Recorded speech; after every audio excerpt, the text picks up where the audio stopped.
Boa noite. Hoje no Jornal Rio Doce estamos recebendo o especialista de trânsito Jerônimo Gadelha.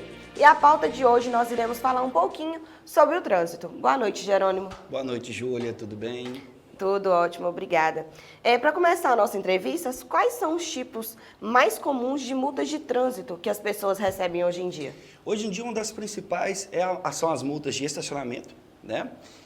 Telefone celular, avanço de sinal vermelho e velocidade, né? Excesso de velocidade. E quais são os primeiros passos que uma pessoa, após receber uma multa, ela deve fazer?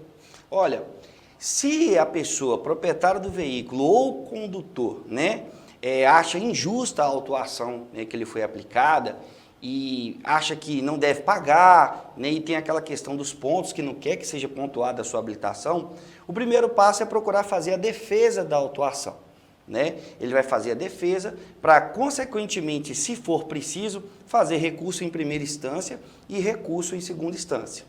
O que é e como funciona o processo de recurso de uma multa de trânsito, por exemplo? É muito comum as pessoas falarem assim, recebi uma multa de trânsito, mas na verdade, no primeiro momento, as pessoas não recebem a multa, elas recebem a notificação de autuação, né, informando que elas foram autuadas por uma suposta infração de trânsito, dando a ela a primeira possibilidade de se defender, que nós chamamos de defesa prévia. Nessa defesa prévia, o que vai ser analisado é a consistência do auto. Se o auto de infração que o agente de trânsito conferiu, ele segue todos os preceitos do Código de Trânsito Brasileiro, né? A normativa, se tem lá a data correta, se tem a placa do veículo, se tem a marca e o modelo do veículo, né? Entre outras regras que tem que constar obrigatoriamente no auto de infração.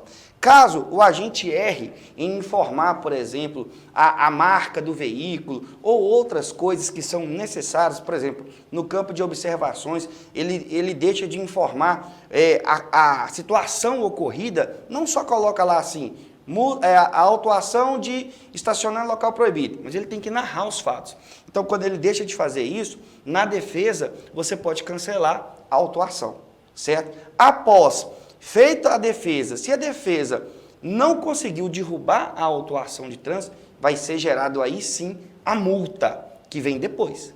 E é aí que você pode entrar com recurso em primeira instância, julgando o mérito. Não fiz, porque na data do dia tal, não foi desse jeito, aí você tem que provar, né? Por meios legais. Prova testemunhal, prova visual, né? Entre outros meios de prova que o direito admite.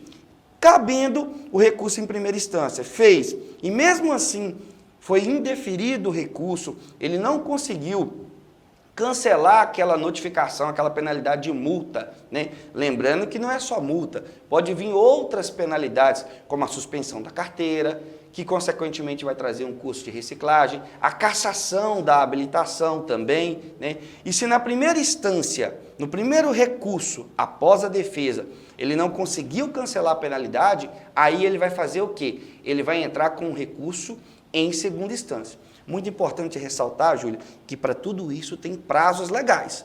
Prazo de defesa, prazo do recurso em primeira instância, indeferido o recurso, prazo para o recurso em segunda instância.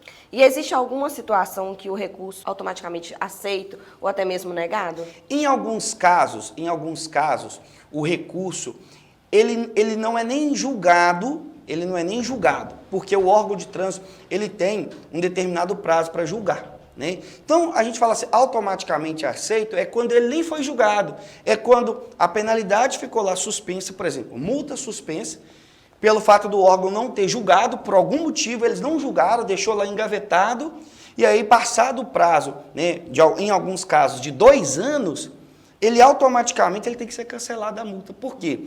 Por falta de julgamento. Se o órgão não julgou, ele agora não pode mais indeferir o recurso ou deferir. Ele é obrigado a automaticamente cancelar. Mas assim, de imediato, entrei com um recurso hoje, e ele já tem que ser cancelado automaticamente hoje, no momento que você entra com o recurso? Não.